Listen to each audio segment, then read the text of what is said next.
This is Loudspeaker.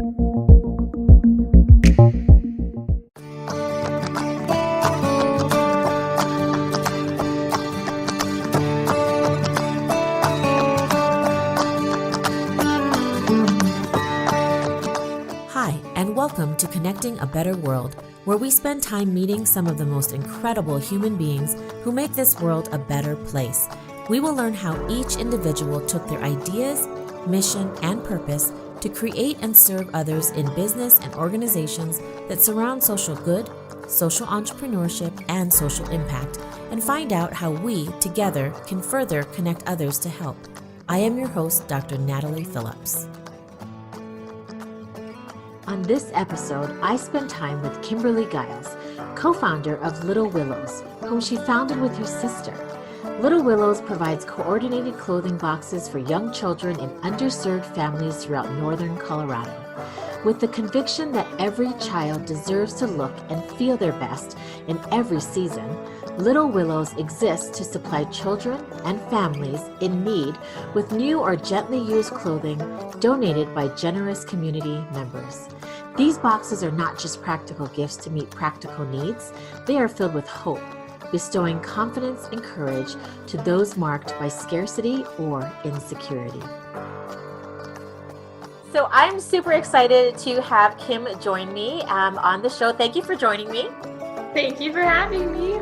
You're welcome. So I'm really excited to learn a little bit more about Little Willows, but mostly I kind of wanted to start at the beginning because you started this with your sister, right? That's really exciting. So tell me a little bit more about you, about your sister.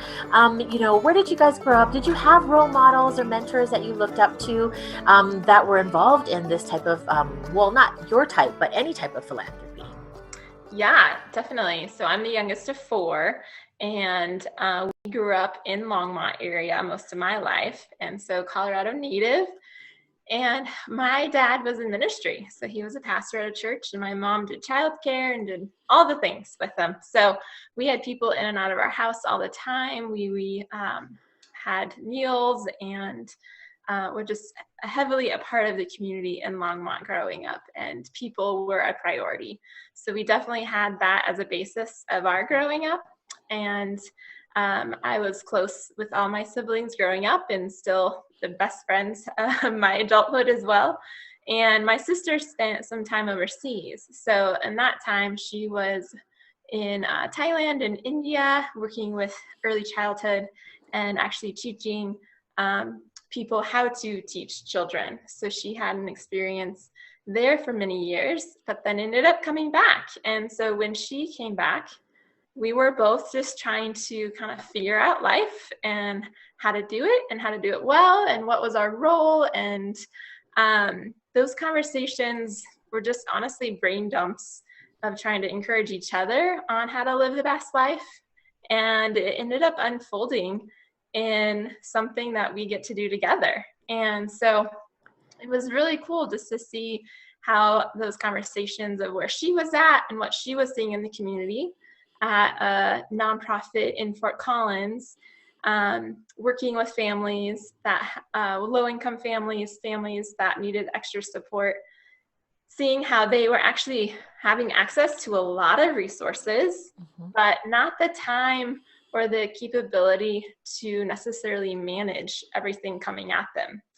And so I think oftentimes with the best intentions, we give our stuff to people without thinking through how it's being received and what that process is to actually pull out what is actually useful and what can be intentionally used for their season. So she was seeing that side of things, and I was nannying for a couple of wonderful families that are so dear to me and helping with clothes management. Organizing is literally a hobby of mine, and you cannot show me a closet without me potentially redoing it.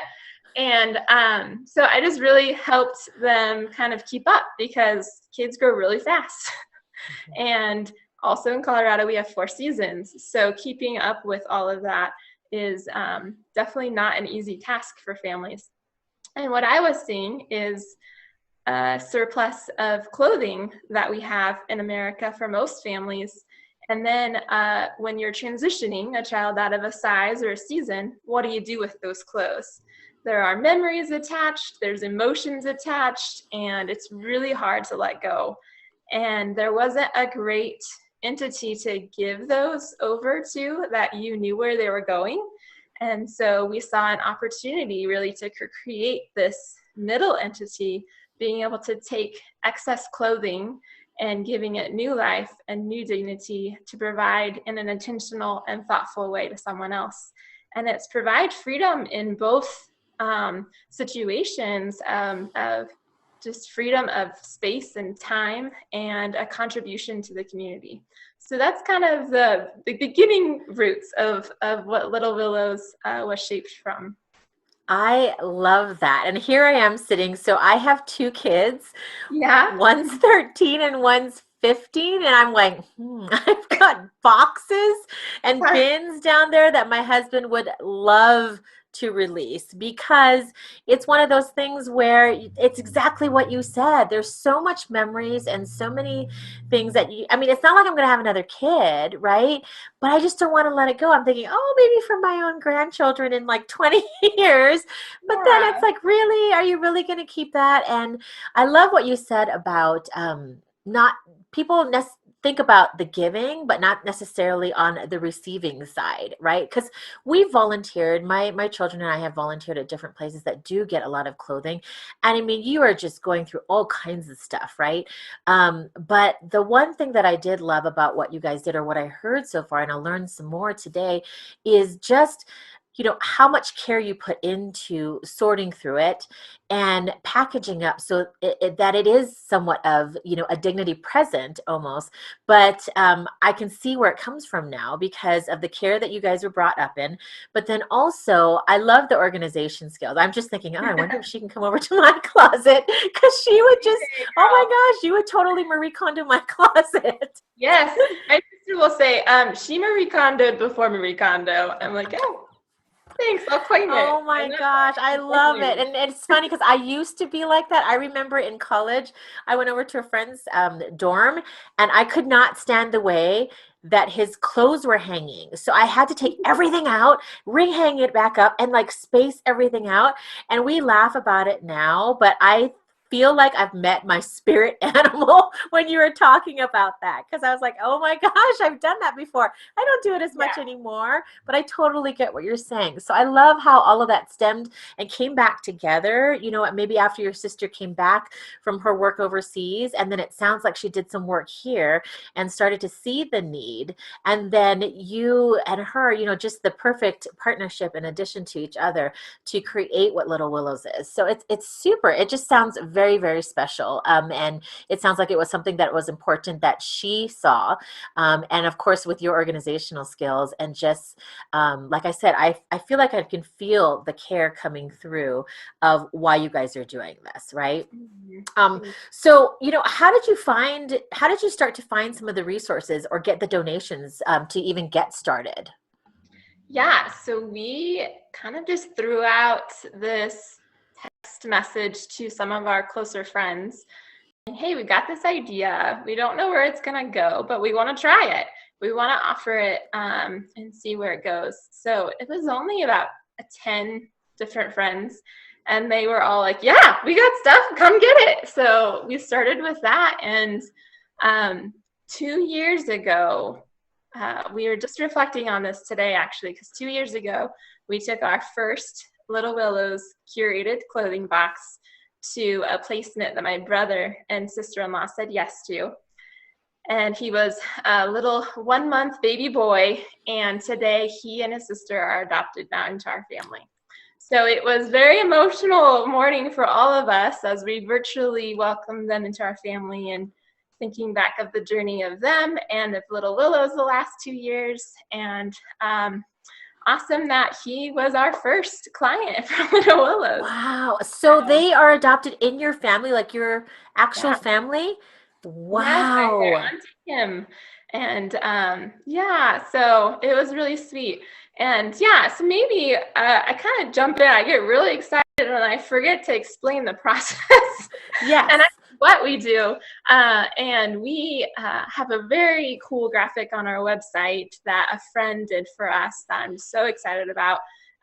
It will be launching here soon, and probably by the time this podcast comes out. But so we kind of broke Little Willows up into 6 different like stages. And so maybe if I walked through that too, that would be helpful in just people knowing what we actually do, what we provide, and how they can get involved in that, since we kind of just jumped in without really even saying what we did. So, but first, so we get donations. Like I said, we started with just a handful of friends, and then they kept telling their friends, and then they told their friends. So it just grew substantially within really 6 months. And we do look for new and gently used clothing. And right now we are taking preemie sizes through 5T. So the hope is to expand that at some point, but I'll talk about that maybe in a little bit. And we feel like that's a really good age group right now, because we can curate that box to be what it needs to be and provide that. And within that age group, they can then feel like they're taken care of and loved. Whereas when you start to get older, we feel like picking is going to be an important process for that child to feel like they have say too in those clothes. So the clothing that comes to us is donated by community members, families. We've had drop-off days through different parent groups. The Family Village in Longmont's been a huge partner, MOPS groups. This is all pre-COVID, obviously. During COVID, we've been able to do porch pickups. So we've been able to sustain a stream of donations. Mm-hmm. So that's been great. So once we get the donations, we sort them by size and by season, so that we can have a good amount of clothes to be able to sort through as we are making the boxes.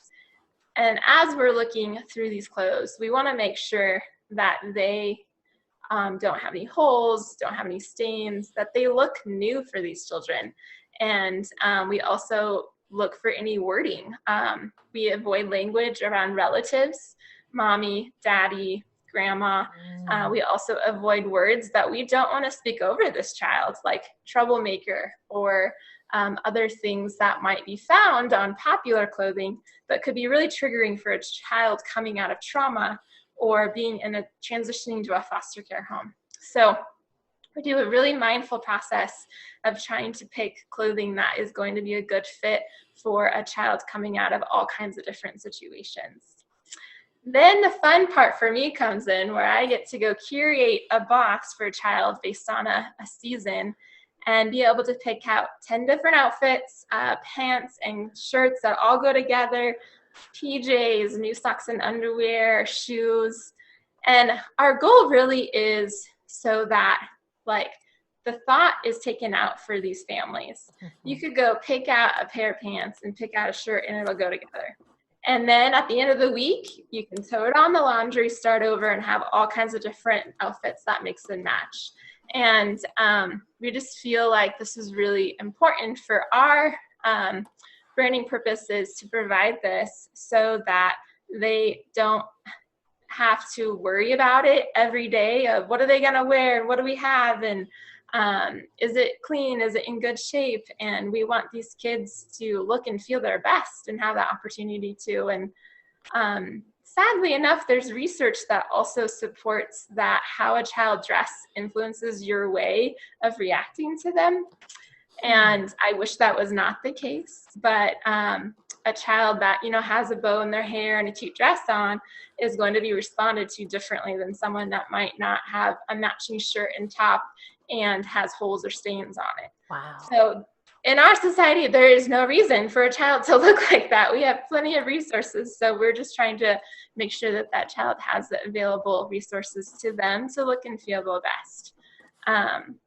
So once we have an adorable box that is ready to go and ready to be delivered, we have volunteers that wash it, and then we fold it, Marie Kondo style, and put it in the box. and then we will deliver it to the home. One of my favorite parts is delivering boxes, because we get to see the relief on a foster care mama's face after she just said yes to a placement in the middle of a storm, and she's trying to care for this baby, and the baby came with an outfit, maybe two, and she doesn't have time to go out, and we show up the next morning with a box of everything she needs that's already washed and is ready. And it's a huge motivation, I think, for us to be able to continue to do the work when we get foster care families that are continually saying, this is such a relief for us. We don't have to worry about this. We don't have to keep on stock all different clothing for whoever knows what child's going to show up. We can call Little Willows, and we know they're going to show up with what we need.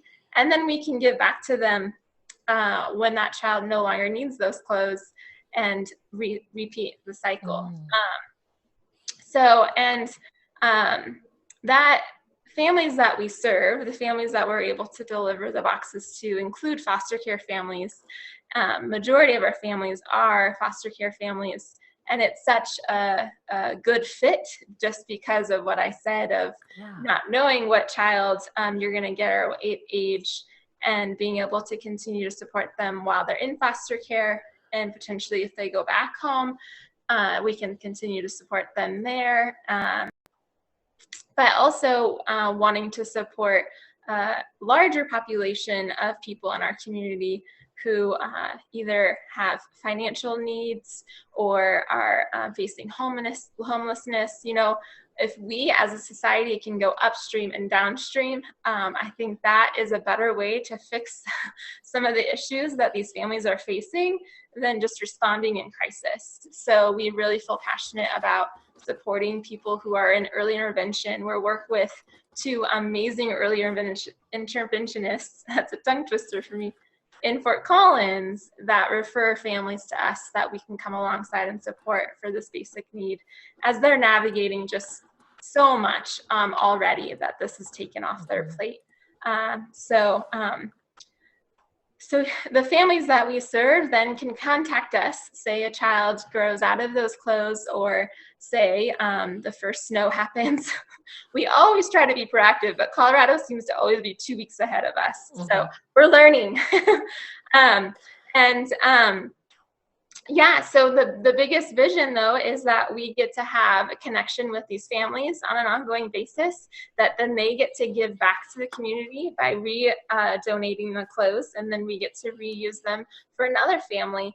And as I've gotten to know more and more stories, I see clothing that I know have been on children, and I know where they're going, and it's almost magical just to see these clothes take a journey too in all these kiddos' lives. So wow. So do you partner with organizations also that can provide you with clothing, or is it strictly donations from people that are giving you these clothes? And then do you take new clothing as well, if people just want to go out and buy some clothing to give it to you? Yes. So far we have just taken clothing from individuals, and that's been individuals as well as groups of individuals that are in a mom's group together, or a elementary school, or like a parent co-op. So far we've just done that. We are always looking for ways to partner with businesses and local nonprofits. So we can definitely talk through what it would look like to do a drive, or specific things that we are needing. And we've had also a couple of local boutiques that have donated inventory to us. And one of the unfortunate side effects of COVID is that a lot of small companies have been put under. Is that the right term? Yeah. So in some ways it's been really hard, but a lot the companies that have reached out to us, their way of responding to it is saying, I have to shut my doors, but I want this to go to local families. So we literally have hauled a 26-foot truck of boutique clothing away from a very kind business owner into our storage area, and have been able to include those in all of our baby boxes. And then recently another boutique that closed down gave us just this amazing holiday attire to be able to include in our boxes we're giving out starting now. So those have just been really kind and generous people that in a time of hardship have really just chosen to give back to the community. Wow. So. Wow. And for people who are listening as well, maybe they haven't had kids, they can go out and purchase as well and drop them off, right? And you also take financial donations as well, correct? Yes. Yes. So we have a couple of very kind ladies that like to shop. So they will go buy clothing for us as well in sizes they know we are always needing. We also have an Amazon wish list that we have going. And we started this actually during COVID because we used to do sock and underwear drives. We feel pretty passionate that we're not going to hand use socks and underwear to a child. So we always make sure that those are new and still in the package so that there's no question asked. So when we didn't have any sock and underwear drive options, we decided to move that onto the Amazon wish list. And it's been a huge blessing. That's awesome. So what we'll do is we'll make sure the Amazon wish list link is also posted in the show notes, which would be awesome then. Okay, Yeah. that's really, really good to know. Okay, so how does someone apply to receive a box? I heard you in the very beginning talk about, I think it was your brother and sister-in-law, but how does someone actually apply to receive a box? Yes, most of the people that have received boxes are referred through other organizations. So on our website, we have a request a box form. And the first criteria is which organization referred them to us. And this is just our way of knowing that they've gone through another organization, that there is a need, and a way for us to be able to just also partner with organizations to provide their clients with what they need. So currently we do partner with Boulder County, Larimer County, and Wells County foster care families. So a lot of their social workers know about us and will refer families to us when there's a new placement, or if there's financial needs that need to be met, we can help with the clothing aspect. We also work with other fostering agencies like Maple Star. Maple Star has been a huge support of us from the get-go and told us back in the day when it was just an idea, girls, you go for this. So they've been a huge support. And then also Larimer County Early Intervention refers families to us. And so we are constantly just also looking for other ways we can get plugged in and serve families through organizations that are doing good work as well. So yeah, I'm just excited to see what the boxes look like. I'm imagining, like a Stitch Fix or, something like where it's so exciting to get, right? And you're not just giving like a cardboard box of clothes. I mean, it is folded neatly, like you said, and there's multiple outfits, and their outfits are not just like 10 shirts and, just thrown in there. So it's really exciting. I can't even imagine when they actually get the box. It really is like something landing on your doorstep, and it's a nice new box to open, and you get so excited for these clothes. Yeah, right. So it's so neat to hear that. So what are some obstacles that you may have faced or that you still face, and what motivates you to still continue? Have you had obstacles throughout this? Yeah. Starting a nonprofit was not something I would think my sister and I would ever say we were going to do. And we love the service aspects of it, obviously, and the community aspect, but the business side is definitely challenging. So I'm looking forward to diving into a lot of your materials here and learning a lot about how I can motivate myself. And really what is motivating is the contribution to the community, the seeing families being transformed as we get to journey with them. We serve a very small part of being able to help them, but if we can all serve a small part, then they can get all of the wraparound services they need to succeed. And recently just celebrated with a single mom that for a year has been trying to get housing and a job for her and her 2 daughters. And we get to take them clothes every season and celebrate that journey with her and encourage her, just keep doing it, because she is, and she's strong and resilient. And those stories, when I'm tired or I'm exhausted or I don't want to do the not fun things of running a business or a nonprofit, you do them because you couldn't do everything else without them. So Yeah. And do you have, I don't really want to put you on the spot, but I'm always curious. Do you have statistics or numbers that you're proud of your organization? Like when you look back, when you and your sister like sit down, you're like, oh my gosh, like I would have never expected to be here or to do this. Do you have special stories or statistics that you're proud of that you'd like to share? So we started really providing boxes in 2019. So we're definitely a baby nonprofit. I think as we talked earlier, I definitely feel like we're a small fish in a big sea right now. But that's where it starts, though. And so in 2019, we were able to provide 70 boxes to kids in our community. And this year, we've already been able to provide 200. So we're probably looking at tripling our capacity within 1 year. So we're very excited. We're at a very exciting stage, I think, in seeing this as a reality now and seeing that it's a service that people rely on and that they need and that they feel encouraged and inspired by.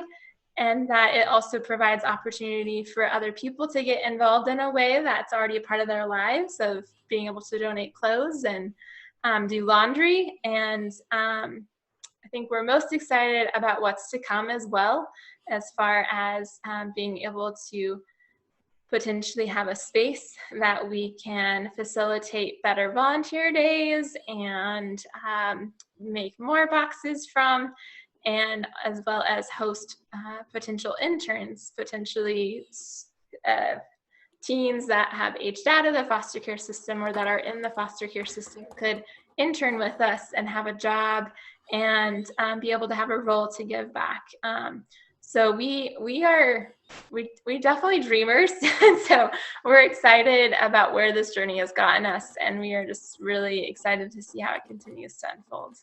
Yeah. And I love this too. I was part of a mastermind earlier this week, and I see two things that are really kind of cool about your mind shift set, because as a person who comes into a nonprofit, the one thing that you expect is like, it doesn't matter. I want to serve. So if I just change the life of one person, then I've done what I need to do, right, in my life. And you've already done 70 in the first year and 200 in the second year. And, it's almost like you feel like the sky's the limit. And so it's really cool to see how your mind shift went from, we saw the need, we're solving the need, and oh my gosh, like, look at this huge need that we never even expected to see by the second year, right?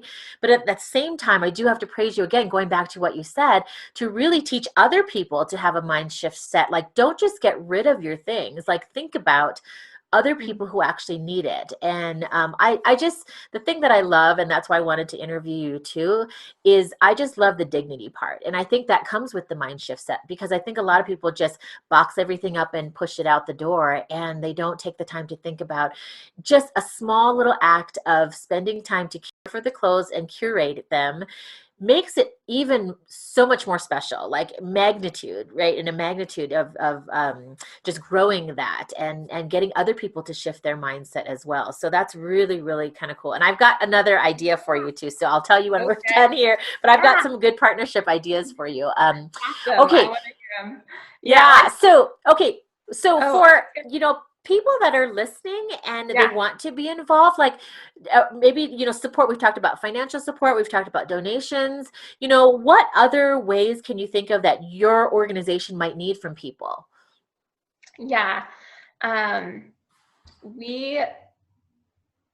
it's one of those crazy things of being able to be open to others' ideas and others' involvement. So I would say the best way to get involved in Little Willows is just to reach out, initiate a conversation with me, maybe even brainstorm a couple of things that bring you excitement and joy about what we do and why. And then we can figure out what that might look like and what we could bring to that. Through COVID, we've developed a laundry team of people who just love doing laundry, and we need that. I can't do all of it, and my support can't do all of it, and so I drop off laundry, and people love doing laundry. It's great, right? And so it's opportunities like that a lot of times, we just want to be able to be open to how people want to fill in some of those needs. And we are looking forward to being able to continue to grow that and expand that, particularly after some of these restrictions are lifted in the near future. Yeah, awesome. Okay, is there anything else that we didn't cover that you might want to share with my listeners about Little Willows? We are just completely honored to be in this community and to be able to learn from people like you and all these organizations that have been going at it for many years, and just feel really blessed by the support and opportunity to grow. Awesome. Well, for my last question, I always like to ask my guests this, but what might be one piece of advice that you can share with my listeners on just making the world a better place? Yeah. I'm glad you sent this one ahead of time, because I had to think about how to answer this. And I think where I've landed is also kind of a personal response, I guess, to it as well. But to take the time to journey inward and to uncover your gifts and your passions. And then once you have that discovery, be able to find ways to serve others through that. And if you can't find it, then just create it, right? I love it. Yeah. Yeah. Well, thank you so much for your time, and thank you so much for being on here with me. Oh my goodness. Thanks for the opportunity, and I'm just really grateful.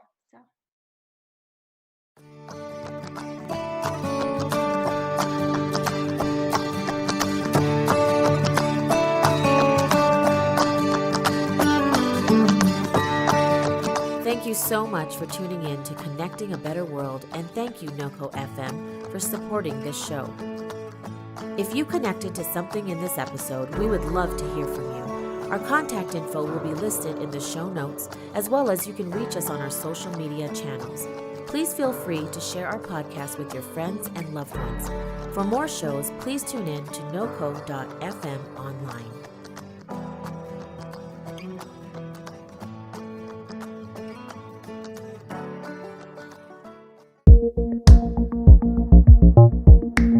This is Loudspeaker.